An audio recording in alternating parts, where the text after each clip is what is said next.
Saludos amados en esta hora, este es su programa Camino de Vuelta en este programa para poder continuar con el programa que tenemos sobre lo que es la cristología y en este caso también añadirle lo que es la numatología, es decir, estamos de alguna manera fusionando ambos temas en la persona de Jesús de Nazaret. Es parte de la cristología o es parte de la investigación de la cristología en las últimas décadas del siglo XX y parte de este siglo que ha comenzado. Entonces, dentro de esta verdad, esto es nuevo, como ya expliqué en el primer estudio que di sobre ello, es decir, que di una breve explicación de la historia de la iglesia desde la era patrística, la reforma, y luego hemos saltado a lo que es la era moderna.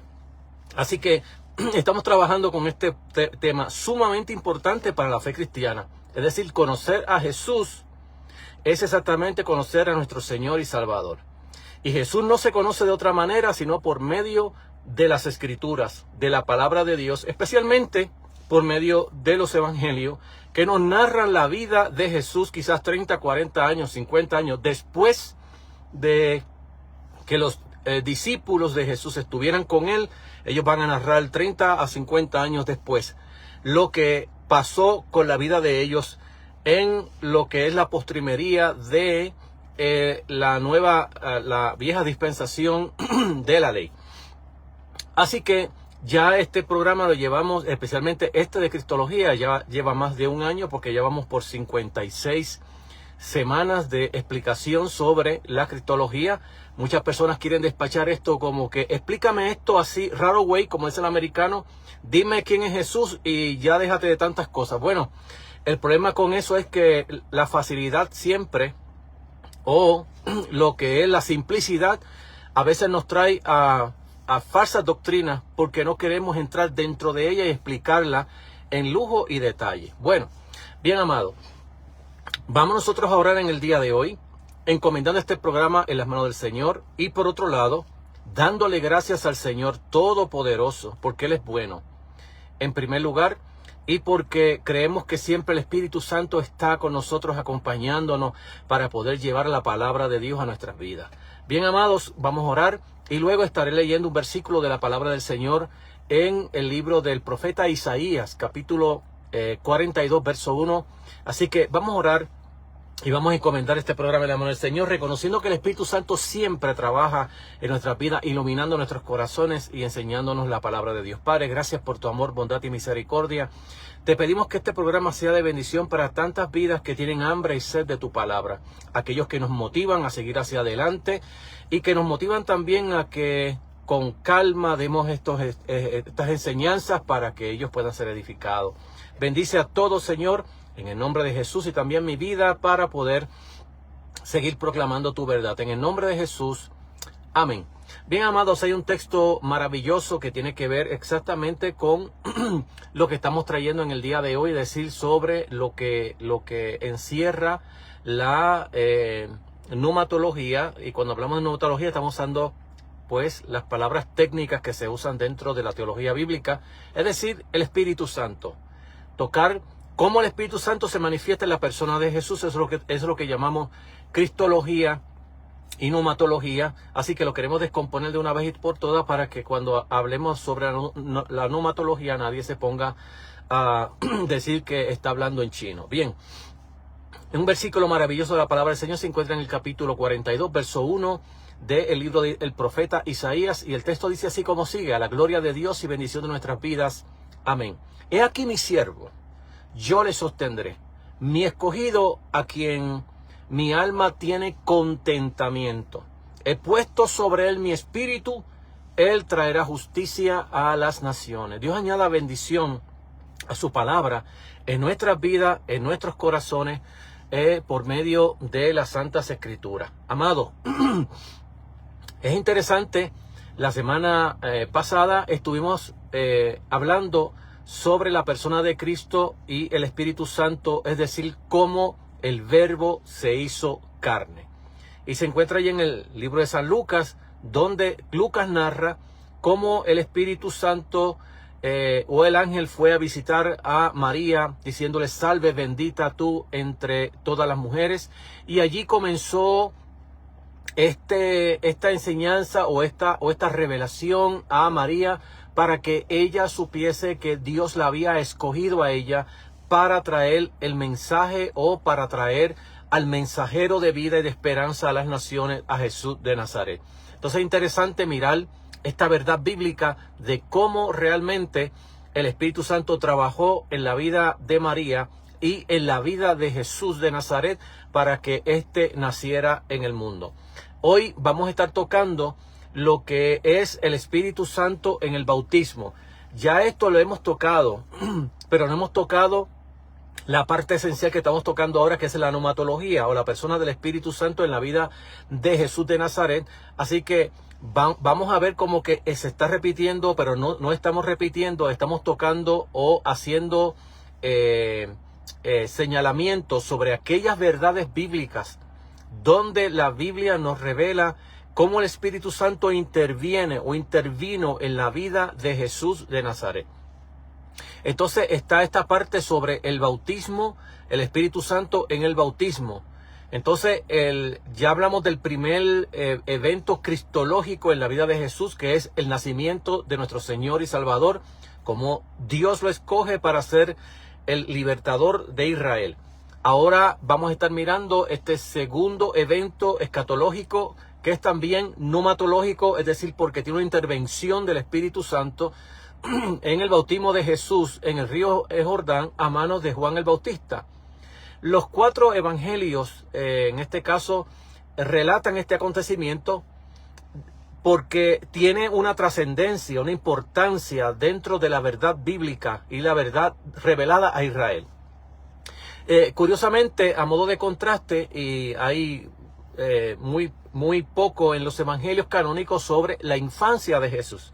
Es decir, que los primeros años de vida de Jesús, hasta que él aparece en escena allá aproximadamente a sus 30 años de edad, no sabemos mucho acerca de la vida, o casi nada acerca de la vida. Lo único que sabemos es que fue llevado a ser circuncidado y que en cierta edad preadolescente fue llevado al templo de Israel, y es lo único que sabemos acerca de la vida de infancia de Jesús.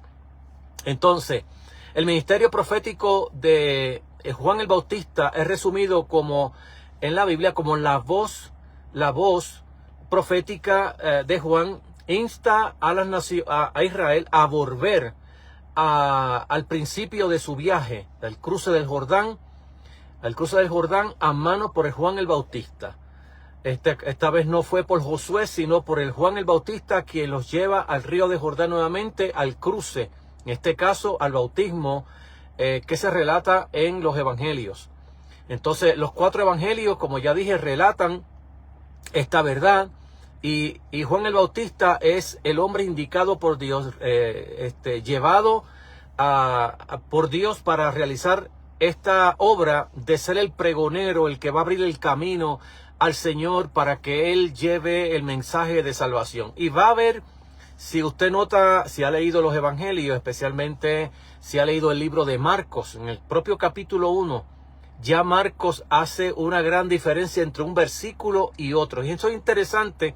Si uno lee el texto y lo puede notar, puede encontrar allí esa verdad, que usted va a ver algo diferente en un propio versículo, de cómo cambia ese versículo la proclamación de la verdad de Dios de una manera a otra. Es interesante, y eso lo vamos a estar tocando en los próximos enseñanzas que estemos dando, porque una vez que terminemos, como ya he dicho otras veces, sobre este tema ontológico, sobre quién es Jesús, vamos a estar tocando sobre de qué se trata de Jesús, para qué vino. Entonces, dentro de esta verdad bíblica, nosotros estamos hoy en este momento ahora, estamos tocando la parte de la cristología baja, que tiene que ver con la humanidad de Jesús. ¿Quién es este Jesús?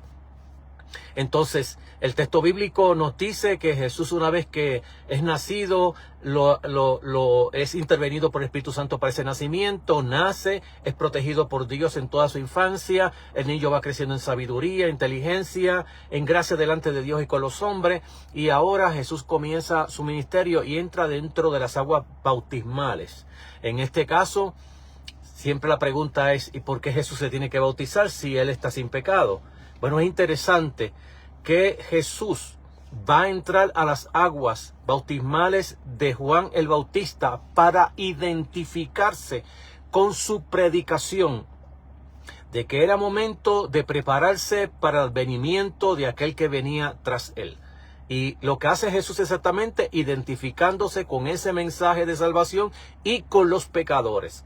Así que esa identificación que hace Jesús con los pecadores es bien importante en los evangelios y en la humanidad de nuestro Señor. Entonces, con respecto a la nueva era escatológica que ya asoma con la persona de Juan el Bautista, entra en vigor o asoma lo que se llama la nueva era escatológica. Es interesante que nosotros estamos acostumbrados a escuchar escatología para el tiempo del fin, como si el fin no hubiera llegado. Eso es sumamente interesante en las Sagradas Escrituras, porque cuando nosotros estamos mirando exactamente el tema escatológico, pensamos que escatología es, los eventos que vienen después del día de hoy. Pues no, desde que Jesús va a hacer aparición, ya Juan el Bautista está predicando el momento escatológico de Dios, y se va a cumplir la escatología judía que se esperaba para el tiempo de la venida del Mesías. Así que eso es bien importante tenerlo en cuenta si queremos ser justos con el texto bíblico y entender lo que el texto bíblico nos quiere decir. Entonces, Juan el Bautista había profetizado que vendría alguien más grande, más poderoso que él, allí en el capítulo 3, verso 11 de Mateo, en Marcos capítulo 1, verso 7, Lucas capítulo 3, verso 16 y Juan capítulo 1, verso 30. Los 4 evangelios van a recoger esta importancia del bautismo de Jesús. Juan bautizaba con agua, lo que el texto dice. Pero el que vendría bautizando con el Espíritu, Marcos 1, 8, y con fuego, Mateo capítulo 3, 11 y Lucas 3, 16, revela que Jesús es esa persona indicada por Dios que era portador del reino y portador del Espíritu de Dios. De hecho, Él es quien iba a recibir al Espíritu sin medida. En Marcos, cuando Jesús sale del agua bautismal, el Espíritu desciende sobre Él en forma de paloma, capítulo 1, verso 10. La voz divina del cielo anunció: tú eres mi Hijo amado, en ti me complazco. Marcos capítulo 1, verso 11. El simbolismo de la apertura de los cielos abiertos y el descenso del Espíritu Santo sugiere con fuerza que se está produciendo un gran evento revelador en Israel. El cielo abraza la tierra. Alguien de inmensa importancia se presenta ante el pueblo de Israel. Se trata del hijo de la promesa mesiánica. El niño que se esperaba, el Salvador que se esperaba, el Mesías que se esperaba, el Redentor que se esperaba. La voz combina, esta voz del cielo combina tanto el Salmo capítulo 2, verso 7, como también el Salmo Isaías capítulo 42, verso 1. Es interesante que ambas pasajes bíblicos del Antiguo Testamento, tanto el Salmo 2 como en el capítulo 42, verso 1 de Isaías, ambos están entrelazados con la esperanza de Israel. Voy a leer los dos para que podamos mirar lo que el texto dice. Yo publicaré el decreto. Estoy en el Salmo capítulo 2, verso 7. Jehová me ha dicho: mi hijo eres tú, yo te he engendrado hoy. Por otro lado, Isaías capítulo 42, verso 1 dice: he aquí mi siervo, yo le sostendré, mi escogido, al quien mi alma toma contentamiento, le he puesto sobre él mi espíritu espíritu y él traerá justicia a las naciones. Allí está lo que se llama el asunto pneumatológico o la combinación del Espíritu Santo en la vida de Jesús de Nazaret. Y que el texto está proclamando, uno de los textos está proclamando exactamente la voz que clamaba del cielo: este es mi hijo amado en el cual yo tengo contentamiento, Salmo 2:7. Por otro lado, el capítulo 42 de Isaías, en el verso 1, está proclamando también, por un lado, las mismas palabras de la voz que clamaba del cielo o que del cielo expresaba que él tenía contentamiento en su hijo, por un lado, y por el otro estamos mirando la apertura del Espíritu Santo o la llenura del Espíritu Santo o el portador del Espíritu Santo en el bautismo de Jesús de Nazaret, que lo estaba bautizando Juan el Bautista. Y esto es bien interesante porque en todo el Antiguo Testamento, aquella persona que venía a libertar al pueblo de Israel, en primer lugar, una de las más grandes señales que vamos a encontrar en el Antiguo Testamento, y esto es importantísimo para aquellas personas que piensan que cuando Jesús vino no ocurrió nada. Todo lo contrario, el cielo y la tierra se unieron. Bueno, el sueño que tuvo Jacob, de aquella escalera que se apoyaba en la tierra, subía y se apoyaba en el cielo, que ángeles bajaban y ángeles subían, es lo mismo que luego Jesús le va a decir a Natanael. Y por otro lado, lo que está diciendo es que el cielo y la tierra se van a unir el uno con el otro.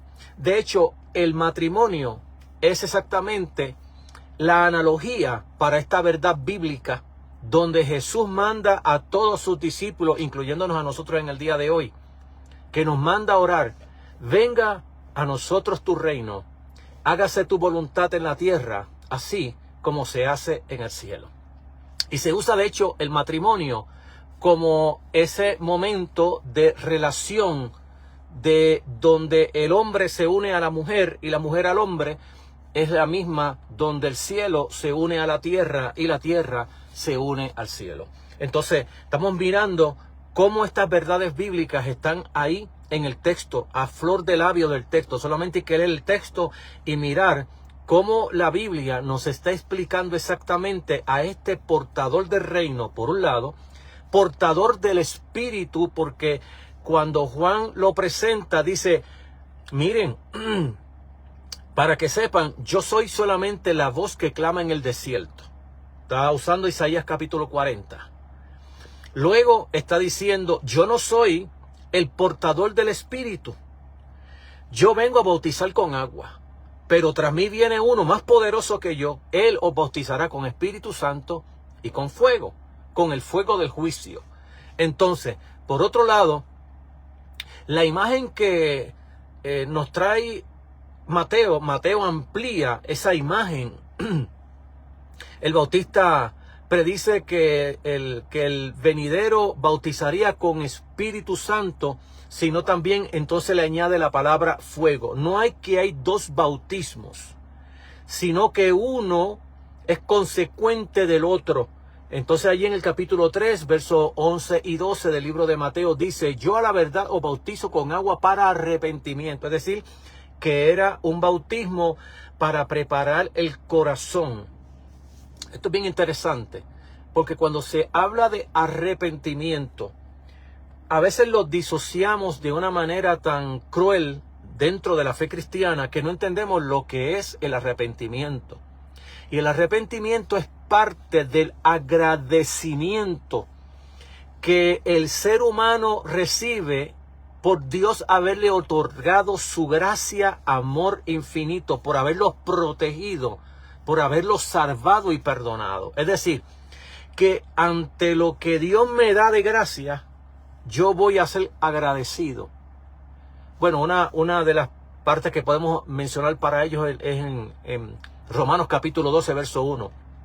Pablo dice: por tanto ruego por las misericordias de Dios, que presentéis vuestros cuerpos en sacrificio santo, agradable a Dios, que es vuestro culto racional.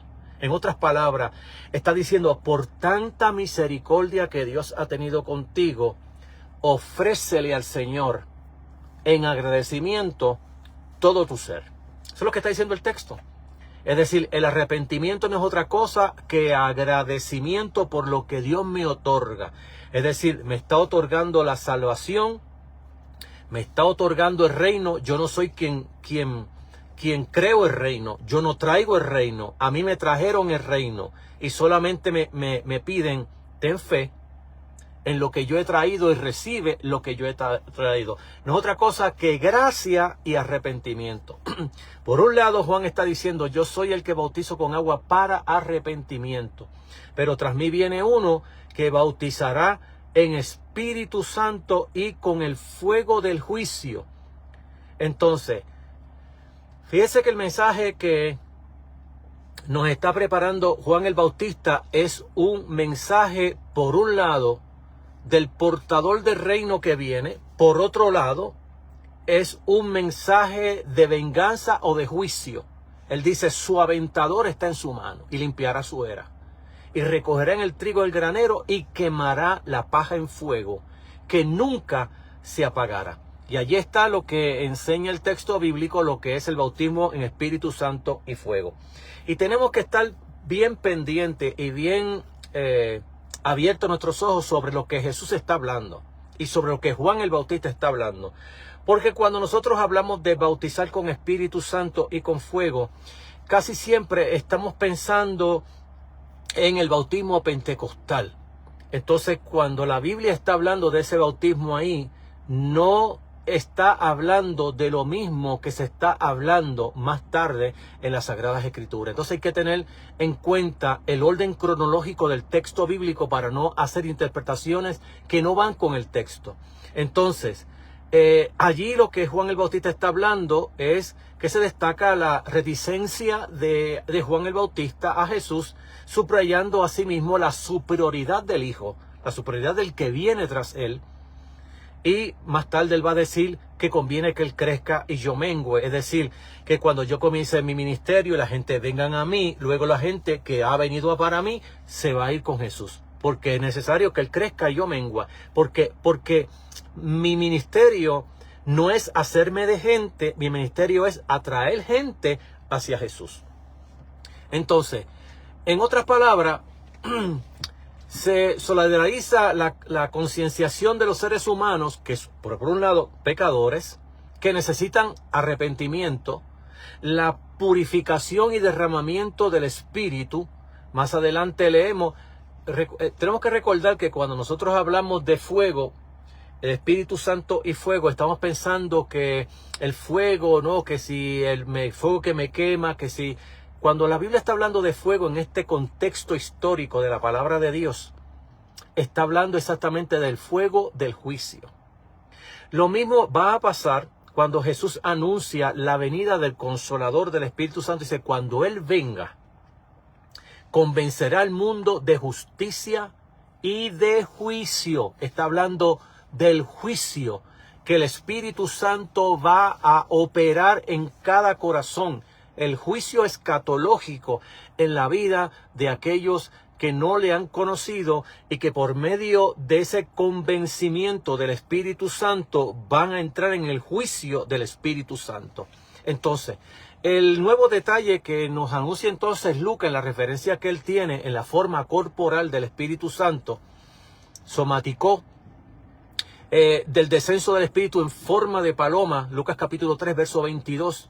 En los sinópticos, la revelación del descenso del Espíritu y la voz divina podrían tomarse como algo privado para Jesús. Este es mi Hijo amado. Y claro, especialmente en Mateo, donde encontramos que los cielos se abrieron, capítulo 3, verso 16 de Mateo, pero que en el relato juanino, en el de Juan lo que está diciendo es que le da testimonio de haber visto al Espíritu Santo y la posterior permanencia del Espíritu Santo en la persona de Jesús. Es decir, que la voz que habla del cielo es algo privado para Jesús en el libro de Mateo, pero en el libro de Juan la voz que está hablando es un testimonio para el propio Juan, una evidencia de que ese al cual él va a bautizar es el que bautiza con Espíritu Santo y con fuego, y donde la voz certifica la superioridad del Hijo por encima de él, por un lado.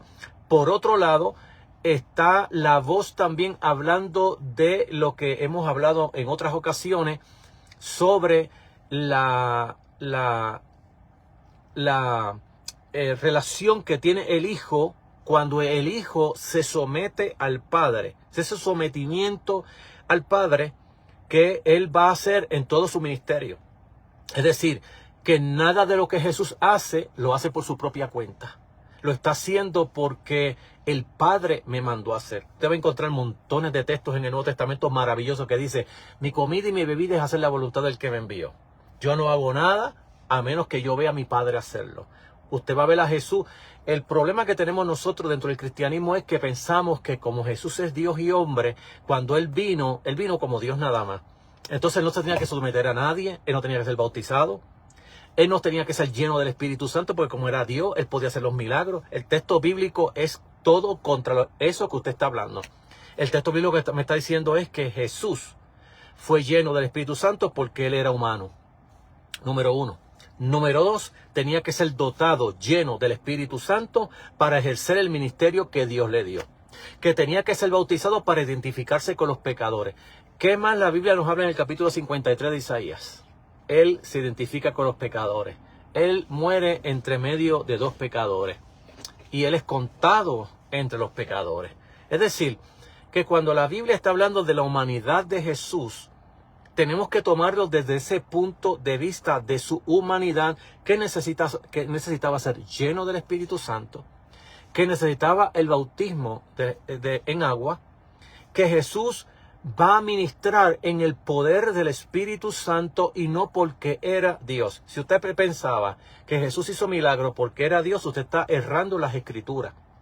El texto es explícito. El texto dice que Jesús hizo milagros porque Él estaba lleno del Espíritu Santo. Tanto los evangelistas que nos van a narrar en los evangelios la vida de Jesús, como luego el apóstol Pedro en el capítulo 10, que ya leímos nosotros en la semana pasada, capítulo 37 o 39 por ahí, capítulo 11, verso 37 o 39, donde Pedro dice como Dios ungió a Jesús de Nazaret con Espíritu Santo y cómo éste anduvo haciendo bienes y sanando a los enfermos y los oprimidos por el diablo, porque Dios estaba con él.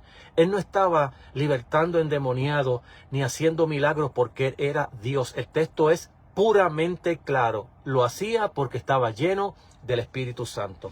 Entonces, estamos mirando cómo en esta enseñanza que tenemos, cómo se ha relacionado en la vida de Jesús la cristología, es decir, la persona de Jesús, y la nomatología, la persona del Espíritu Santo.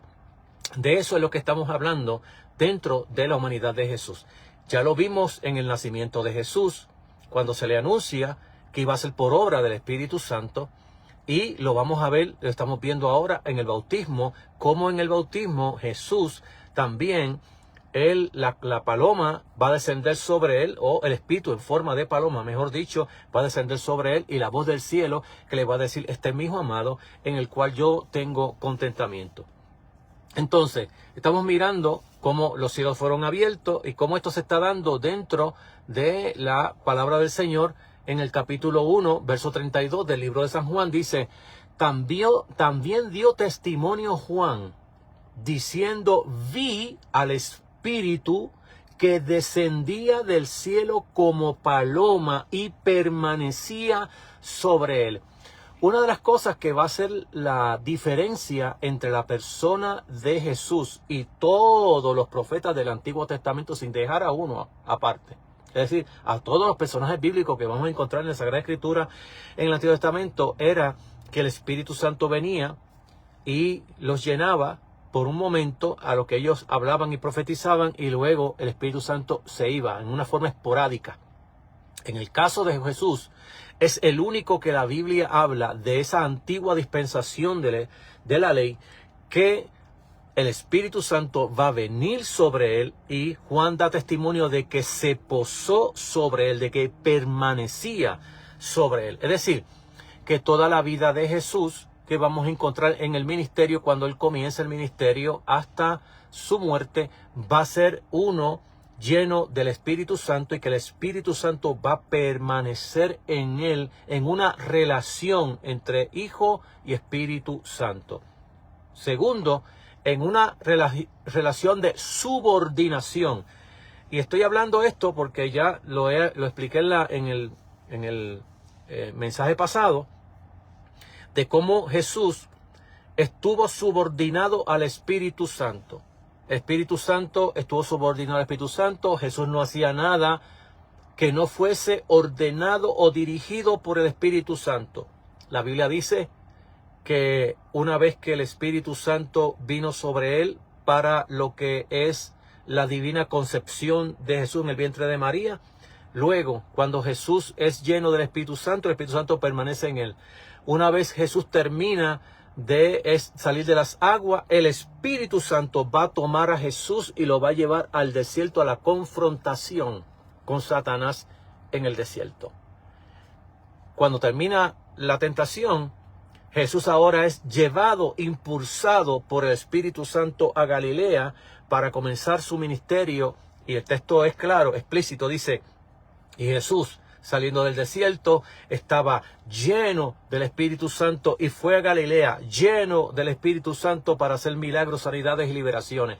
No hay un solo texto en el Nuevo Testamento, ni en los Evangelios, ni en el resto de todo el Nuevo Testamento, que nos diga a nosotros que Jesús hizo milagros porque era Dios. Todo lo contrario, hizo milagros porque era hombre. Número uno.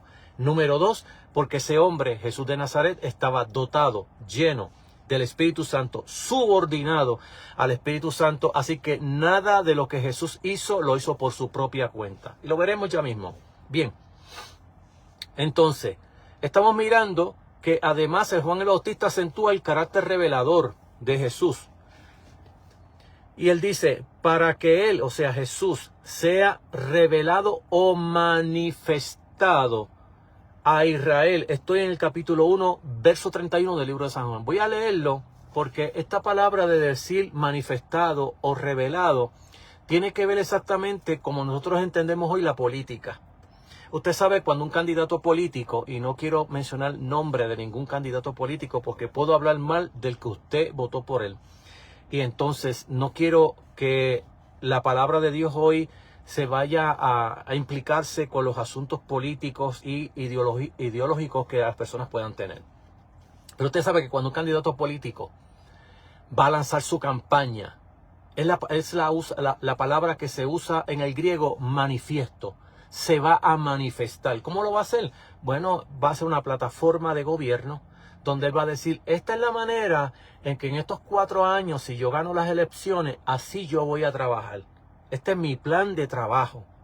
Entonces, tenemos que recordar que cuando cuando Juan lo está presentando, y luego cuando Jesús se va a presentar él mismo, ambos, tanto Juan como Jesús, van a hablar del manifiesto, es decir, de su plataforma de gobierno. Esta es la plataforma de gobierno que yo traigo. Entonces es interesante mirar esta verdad bíblica porque fíjese que Juan va a hablar del manifiesto. Y es interesante que todo este manifiesto que encontramos en Juan, que encontramos luego en Jesús, Jesús lo va a apoyar en el Antiguo Testamento. Y Juan, de hecho, se está apoyando en el Antiguo Testamento, pero no solamente en el Antiguo Testamento. Juan se está apoyando también en la apocalíptica judía, porque en la apocalíptica judía se estaba esperando que viniera ese personaje. En la apocalíptica hay unas variantes, es decir, que en ocasiones ese personaje puede ser un ángel del Señor, en ocasiones va a ser un mensajero del Señor y en ocasiones el Mesías del Señor. Pero aparte de las variantes, lo que están diciendo los apocalípticos es que la evidencia de que este portador del reino va a venir y que va a ser el libertador es que esta persona está llena del Espíritu Santo. Es decir, ¿cuál es la señal que yo tengo de que este es el portador del reino? ¿Cuál es la evidencia que yo tengo que este es el Mesías del Señor? ¿Cuál es la evidencia que yo tengo que este es el rescatador de Israel? Que está lleno del Espíritu Santo. ¿Cómo está lleno del Espíritu Santo? Bueno, las evidencias se van a ver en sus obras. Sus obras van a identificar. Entonces se recuerda cuando Jesús decía, el que no cree en mis palabras, crea en mis obras. ¿Qué es lo que está diciendo con eso? Está diciendo que cuando yo te enseño la palabra y tú tienes duda de lo que yo estoy diciendo, porque lo que te estoy diciendo no concuerda con lo que te enseñaron, entonces confía o cree en las obras que yo hago. Porque las obras que yo hago no las hago por mí mismo, las hago porque veo a mi Padre haciéndolas. No sé si usted ahora está cogiendo los evangelios y metiéndose en la cabeza y entendiendo la verdad de este portador del Espíritu de Dios en el libro, en los sinópticos, en los evangelios sinópticos, pero también en el libro de Juan. Cada uno de los evangelistas está relatando el evento del bautismo de Jesús y cada uno lo va a relacionar exactamente con dos cosas. Número uno, con la relación con el Padre. Este mismo amado en el cual yo tengo contentamiento. Número dos, la va a relacionar con el Espíritu de Dios. El Espíritu de Dios era lo que identificaba que Jesús iba a ser el portador del reino, el portador del Espíritu. Lo vamos a ver en Isaías capítulo 11. Este es mi siervo, este es mi escogido, mi esclavo, como usted lo quiera llamar. Yo le sostendré. Yo le daré mi espíritu, espíritu de sabiduría, espíritu de inteligencia, espíritu de poder. Es decir, Isaías está proclamando al Mesías, al Salvador, y la evidencia de que ese es el Mesías, el Salvador, es la llenura del Espíritu Santo como en ningún hombre del Antiguo Testamento. Este iba a sobrepasar a Moisés, que era el hombre más grande, donde se miraba siempre cualquier judío, era en esta persona llamada era Moisés.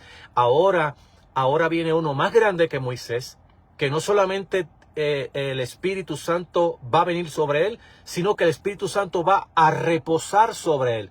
Dos cosas va a hacer el Espíritu Santo. El Espíritu Santo lo va a llenar, pero el Espíritu Santo va a reposar sobre él, cosa que no se daba con ningún hombre o mujer en el Antiguo Testamento, sino solamente con Jesús de Nazaret. Esto está dando la evidencia de esa persona que iba a ser el indicado de Dios en el Nuevo Testamento. Entonces, vuelvo a repetir, que en este caso Juan el Bautista acentúa el carácter revelador del acontecimiento para que él sea, o sea, Jesús sea manifestado a Israel. Por eso yo vine bautizando con agua, para que él fuese manifestado a Israel, es decir, para que él lanzara su campaña. Bueno, otro texto que recoge exactamente, que es un paralelo, de hecho, de Juan el Bautista, para que él se manifestara a Israel, la evidencia es el Espíritu, es lo que Jesús va a recordar en el capítulo 4 de Lucas, cuando él va a llegar a la sinagoga de Nazaret, y le va a decir a los de Nazaret, denme el libro de la ley. Cuando le dan el libro de la ley, él va a buscar Isaías capítulo 61, 1 y 2. Y ahí él va a leer esos dos textos. Claro, va a cortar en el texto una expresión del texto, la parte final del texto la va a cortar. Y él va a decir, mire, el Espíritu de Dios está sobre mí porque me ungió Jehová. Me ha enviado a esto y a esto. Y lo único que él va a limitar en el texto es la parte, el día de la venganza de nuestro Dios. Y va a decir que con él se va a cumplir el momento escatológico revelador de la liberación de Israel en su persona, porque es el portador del Espíritu. Entonces, como portador del Espíritu, él es el que va a estar lleno del Espíritu Santo y el dador del Espíritu Santo. Va a ser el portador del Espíritu porque ha recibido el Espíritu sin medida. Por otro lado, él va a ser el portador de ese mismo Espíritu que ha recibido. Entonces esto es interesante dentro de esta verdad bíblica y dentro de la plataforma de su gobierno. Y allí donde Jesús habla de que el Espíritu de Dios está sobre mí, no es otra cosa que esta es mi plataforma de gobierno. Y mi plataforma de gobierno va a estar implicada con la persona, es decir, con la nomatología, con la persona del Espíritu Santo, y todo lo que yo haga va a ser por el Espíritu Santo. Nada va a ser por mi propia cuenta. Acuérdese que esto es lo mismo que va a ocurrir en la tentación. Satanás le va a decir a Jesús, y eso lo vamos a tocar ya mismito, si eres el Hijo de Dios, haz esto y esto y esto. Y Jesús le dice, no, así no se van a hacer las cosas. Las cosas se van a hacer en el sometimiento al Dios que me dio la orden, que me dio la plataforma de gobierno y que me dijo lo que yo tenía que hacer, cómo lo tenía que hacer. Por lo tanto, apártate de mí, Satanás. Es decir, que Satanás trata de descarriar a Jesús de su afiliación con el Padre. Entonces es interesante que el siguiente testimonio revelador de Juan el Bautista es exactamente la afiliación de Jesús. Este es mi Hijo amado, en el cual yo tengo contentamiento. Juan lo va a dar allí en el capítulo 1, verso 34, donde dice, y yo lo vi, y he dado testimonio que este es el Hijo de Dios. Una, porque es portador del Espíritu. Segundo, porque es dador del Espíritu. Entonces, la otra parte que vemos allí en el 3:34 del libro también de Juan, donde el Bautista habla, y no el autor, sino es el autor, a modo de comentario editorial, entonces también da testimonio de que Jesús tiene el Espíritu sin medida. El testimonio juanino, este don se manifiesta en la superioridad de Jesús como el mensajero de Dios. Habla las palabras de Dios, sobre todo las anteriores. Es evidente que el Espíritu ocupa un lugar destacado en los 4 relatos de los evangelistas de la experiencia de Jesús en el Jordán. Y esto es lo que marca a Jesús como el indicado por Dios, y lo vamos a ver de hecho en todos los evangelios. Cuando estemos hablando sobre de qué se trata de Jesús, vamos a estar mirando de nuevo esta parte de la numatología en la persona de Jesús, porque es importantísimo cómo es que Jesús está llevando las obras de Dios. Entonces, toda esta verdad que estamos tocando sobre la cristología y la numatología, cómo las dos están trabajando juntas y cómo el Hijo está subordinado ahora al Espíritu Santo. Obedece al Espíritu Santo, es lleno del Espíritu Santo, va a ir en el poder del Espíritu Santo, se va a someter a una guerra contra Satanás en el poder del Espíritu Santo, no como Dios, sino como hombre lleno del Espíritu Santo. Es el testimonio bíblico, eso es lo que el texto nos dice explícitamente. Y es interesante que esto no se menciona dentro de las predicaciones cristianas. Y nunca he escuchado un mensaje, yo llevo toda una vida en el Evangelio, no voy a decir mis años porque ya me van a sacar la edad y entonces no quiero hablar con eso, pero lo que quiero hablar es que en toda mi vida en la fe cristiana y en mis 40 y ya años caminando en el pastorado, nunca he escuchado un mensaje que me hayan dicho de que se desató una guerra entre las galaxias desde la venida de Jesús con la persona de Satanás. Mas, sin embargo, Jesús es explícito diciendo que Él ha comenzado una guerra con su advenimiento en el poder del Espíritu Santo contra Satanás. Y la primera guerra que se va a dar es exactamente en la tentación.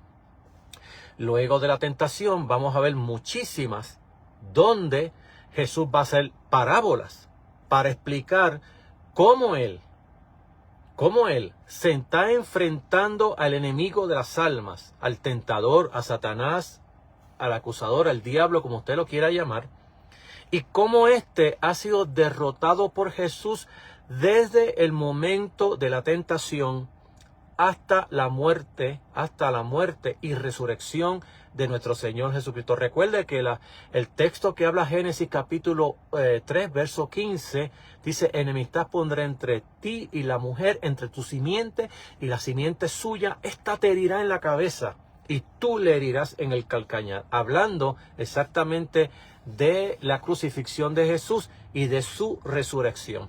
Entonces, lo que encontramos en los evangelios es que se ha desatado la era actual y lo que se llama la era venidera.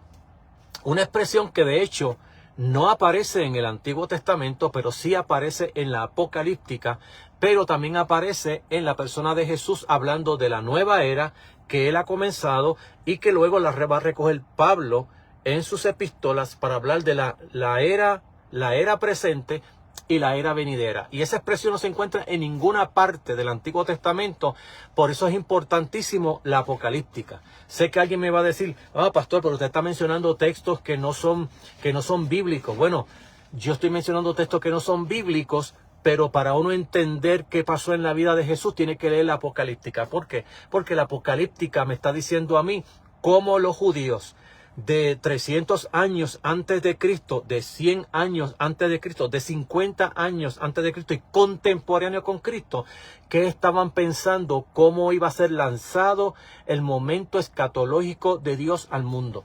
Entonces, si nosotros miramos el texto bíblico, cuando los apóstoles están explicando la escatología bíblica, nunca comienzan con el siglo XX, nunca comienzan con el siglo XIX. Si usted le ha leído a cada uno de los evangelistas, así como los apóstoles, ninguno de ellos dicen que la era escatológica va a comenzar en el siglo XX, siglo XVI, siglo XVII, XVIII, XIX, XX o XXI. Nos dicen que ya había comenzado con la persona de Jesús. Pablo dice, bueno, mire Juan lo que dice. Amigo, ya hermano, ya estamos en los últimos días. ¿Ya? ¿Qué es escatología? Tiempo del fin. ¿Cuándo comenzó el tiempo del fin? Con la venida de Jesús. Con la venida de Jesús. Luego la va a certificar con la venida del Espíritu Santo. ¿Qué es lo que Pedro dice en el día cuando el Espíritu Santo fue derramado sobre los 120 en número? Esto fue lo dicho por el profeta Joel, que dijo, en los postreros tiempos, escatón, en el escatón, en la escatología, en los últimos tiempos derramaré de mi espíritu sobre toda carne. Lea las cartas de Pablo. Cuando Pablo habla, ya está hablando que ya estamos en los últimos días, en el escatón. Si usted le están diciendo hoy, hermano, mire que el Señor me dijo que me reveló, que si cayera una piedra del cielo, que si pito, porque estamos ya en los últimos días. Mira, mi hermano, de 2000 años atrás ya estamos en el último día. ¿Por qué ya estamos en el último día? Bueno, porque si usted hoy está esperando en la segunda venida de Cristo, los judíos ya estaban esperando en la primera venida de Jesús. Es imposible que hubiera una primera, que no hubiera después una segunda. ¿Por qué razón? Bueno, porque todas las promesas que encontramos en el Antiguo Testamento, desde el libro de Génesis, la primera promesa que encontramos es 3:15 de Génesis. Luego vamos a encontrar promesas en Noé. Vamos a encontrar promesas en Abraham. Las promesas de Abraham van a correr desde un capítulo a otro. Del capítulo 12 van a comenzar las promesas y van a seguir añadiéndole a esa misma promesa pastos y promesas. ¿Ok? Cuando lea el libro del libro de los Hebreos, usted va a notar que en el libro de los Hebreos dice que una de las cosas que hace fiel a Dios es por dos cosas inmutables, es imposible que Dios mienta: los pactos y las promesas que Dios hizo a Israel. E Israel estaba esperando su Mesías, no una segunda venida del Mesías. Se están esperando la primera, o más bien la única. Porque los judíos no tenían en la mente que Jesús volviera por una segunda ocasión. Entonces, tenemos que leer el texto cronológicamente y mirar qué es lo que estaba esperando el pueblo de Israel. Estaban esperando su Mesías. ¿Cuándo lo estaban esperando? Bueno, para el momento que Cristo nace. ¿Cómo yo lo sé? Bueno, porque las mismas promesas que ellos estaban esperando están allí en Daniel. Lea Daniel capítulo 9 y Daniel capítulo 9 está explicando ya en los versos 24 en adelante qué va a ocurrir con Israel y cómo Dios va a limpiar su pecado. 7 promesas hay allí en el capítulo 9, verso 24 al verso 27, están allí explícitas de cuando viniera su Mesías y cómo iba a limpiar la prevaricación y ungir al Santo de los Santos. Está allí en el texto. Y está proclamado en 490 años, en 70 semanas. Están allí. Todo el mundo estaba esperando en ese momento en Israel que viniera su Mesías. Así que en ese momento ellos tenían una división dentro de la apocalíptica judía, vuelvo a repetir, donde en esa apocalíptica se dividía por dos etapas, ¿no? por esta etapa que se le llamaba esa etapa, y la segunda etapa que le llamaban era la era presente y la era por venir. Ahora, ¿dónde está esa expresión en la Biblia? En el Antiguo Testamento, en ningún lugar. Pero ¿dónde está esa expresión? En la apocalíptica judía. Cuando Jesús va a hablar de su propia vida, él va a usar la apocalíptica judía, porque era el vocabulario. Déjeme explicarle esto de otra manera. No sé si es más fácil para usted poder cogerlo más fácil. La expresión de un pueblo, lo que dice el pueblo, lo que critica el pueblo, o de lo que el pueblo adolece, su dolencia, que el pueblo adolece, Dios va a tomar esas mismas palabras para luego decir esas mismas palabras y expresar entonces la esperanza de Israel. Por ejemplo, en Israel se decía, los padres se comieron las uvas y a los hijos nos dio la dentera, como diciendo, los padres cometieron pecado y a los hijos nos han golpeado con el mal o el pecado de nuestros padres. Entonces Dios va a tomar esas mismas palabras y va a decir, no, eso no es así. Ustedes están equivocados en lo que están diciendo. Porque el justo vivirá por su justicia y el pecador morirá por su justicia. El hombre que pecare, por eso morirá. El justo no pagará por la injusticia del justo. Y entonces Dios divide y habla del mismo vocabulario, la manera que el pueblo se expresa para con Dios. Entonces, la manera en que en estos últimos 3 siglos antes de la venida de Jesús, ya los apocalípticos estaban expresando la era presente, dominada por Satanás. La era venidera, dominada por ese personaje que vendría, el Mesías. Esa manera, esa era presente era la manera donde Satanás estaba reinando. La era venidera es donde Cristo está reinando. Es lo que se llama la era venidera, la era presente y la era venidera. Y es la misma expresión que va a usar el apóstol Pablo para decir esta era presente y la era venidera. Ante esa era presente y la era venidera hay otra era, ¿ve? Que la Biblia le llama el fin de todas las cosas. Entonces, la Biblia está haciendo una expresión de división de tiempo porque era lo que venían expresando los apocalípticos. Entonces, esa era presente era dominada por Satanás, donde en la Biblia se van a unir estas dos vertientes en 2 asuntos principales en la vida de Jesús. Número 1, los enfermos. Número 2, la posesión demoníaca. Por eso es que en cada una de los momentos de la vida de Jesús que usted va a encontrar, estamos hablando sobre la cristología y la neumatología, cómo funciona el Espíritu Santo en la vida de Jesús de Nazaret. ¿Cómo funciona? Pues interesante, porque cuando Jesús sale lleno del Espíritu Santo de la tentación, ¿qué nos dice el próximo versículo?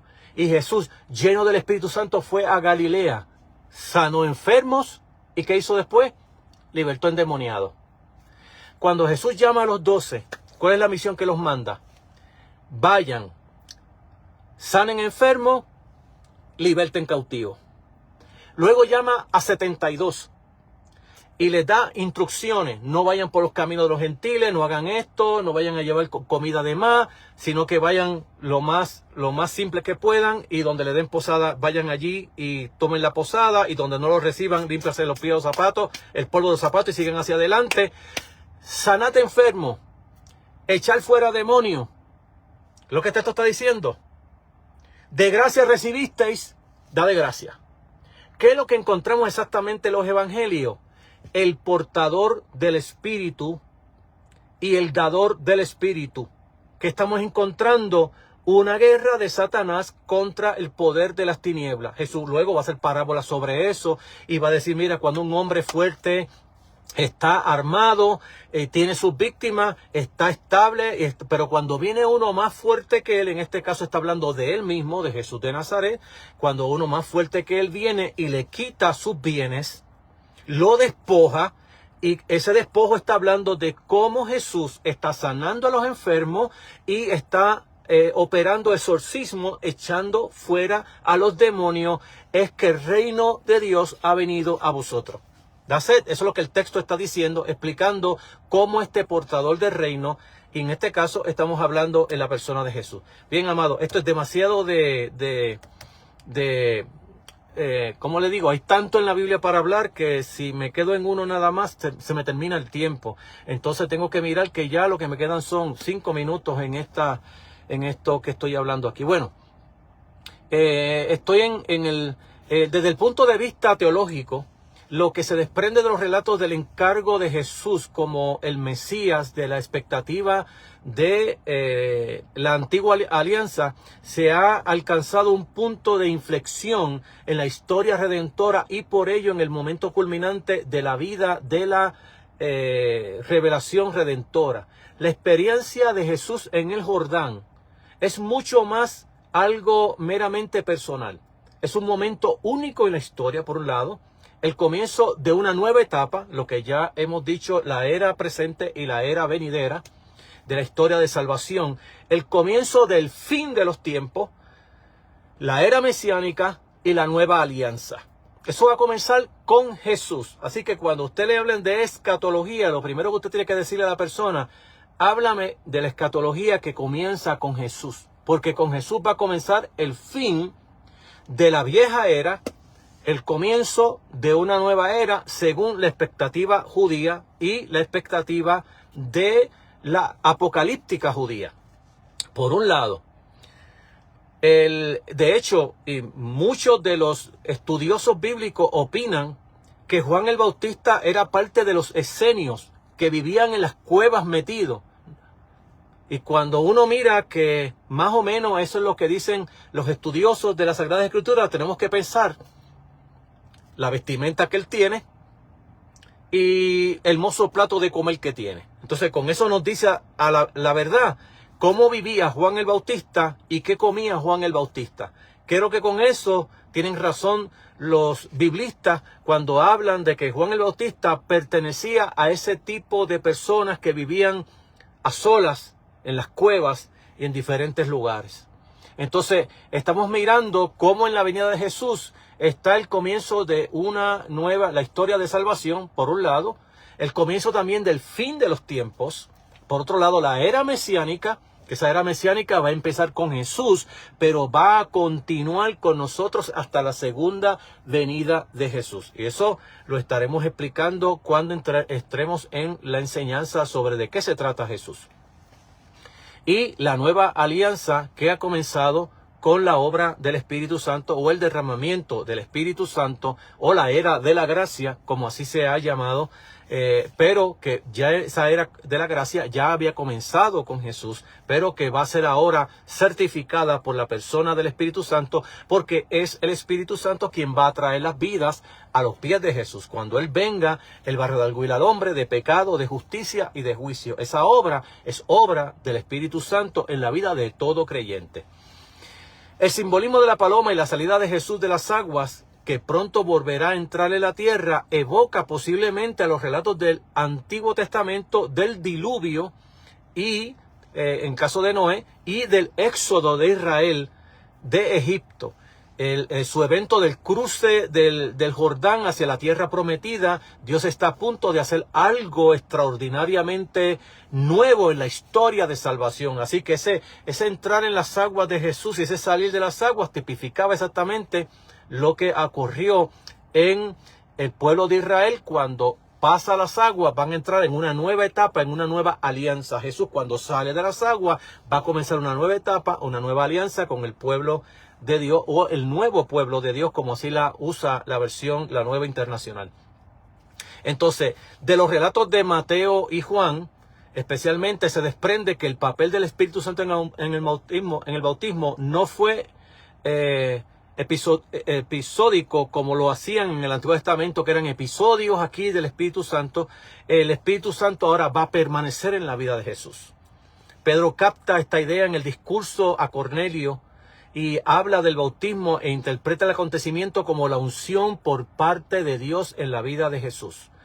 Jesús de Nazaret con el Espíritu Santo y con el poder que ya nosotros leímos en la vez pasada, en el capítulo 10, verso 38 del libro de los Hechos. Inmediatamente sigue la afirmación de una declaración resumida del ministerio público de Jesús: anduvo haciendo el bien y sanando a todos los oprimidos por el diablo, porque Dios estaba con él. Capítulo 10, verso 38 del libro de los Hechos. Entonces, Furgenson llega a sostener que el ministerio público de Jesús, el Mesías de Israel, estuvo bajo el señorío de Jesucristo, y así ha sido en todo lo que se llama la teología contemporánea, es decir, la teología que ya comienza a fines del siglo XX al siglo XXI. Hay ahora muchísimos libros de todos los teólogos y biblistas de todas las denominaciones bajo el cielo, donde ahora se ha explorado esta nueva cristología, o esa nueva etapa de la cristología que no se había tocado antes, como ya les resumí en las clases pasadas, que di un breve resumen de la era patrística, la reforma y la era moderna, cómo se trabajó este asunto de la cristología, y se ha llegado a la conclusión de que Jesús estaba bajo el señorío del Espíritu Santo como persona, como humano, el Jesús humano, es decir, el hombre, este teántropo, este Dios hombre. Entonces, cuando miramos el texto bíblico, vuelvo a repetir, no hay ninguna evidencia, no hay un solo texto en el Nuevo Testamento que me diga que los milagros que Jesús hizo, lo hizo porque era Dios. Eso es falso de toda falsedad. Segundo, todos los textos que están en el Nuevo Testamento, incluyendo todos los evangelios, los sinópticos y el libro de Juan, y todo el Nuevo Testamento, las epístolas de Pablo, Juan, Judas, Pedro, Santiago y Filemón, ninguno de ellos nos dice a nosotros que Jesús hizo milagros porque era Dios. Todo lo contrario, todo el testimonio bíblico dice que fue haciendo milagros, sanando a los enfermos, porque Dios estaba con él, porque fue lleno del Espíritu Santo. Así que el bautismo comienza, Jesús ese ministerio en el bautismo. Entonces ya en las enseñanzas que tengamos posteriores vamos a hablar nuevamente de la tentación, pero estamos hablando de ella meramente en el caso del Espíritu Santo con Cristo. Así lo vamos a ver en las obras de Cristo, lo vamos a ver en la crucifixión, en la resurrección, donde estaremos mirando todos los aspectos cristológicos y neumatológicos, es decir, Jesús y el Espíritu Santo, cómo están trabajando, ¿verdad?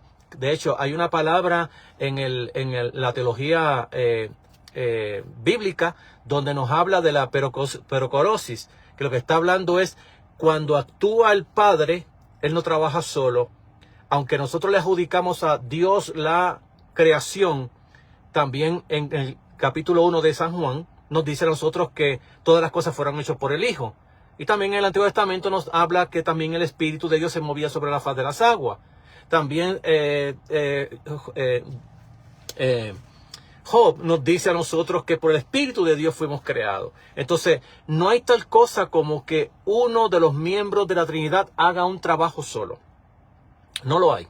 Segundo, la venida de Cristo, su venida al mundo, fue por el Espíritu Santo y por el Padre. El Padre hará sombra sobre ti, le dijo a María, y el santo ser que nacerá será llamado Hijo de Dios, y el Espíritu Santo vendrá sobre ti. Allí vemos la Trinidad.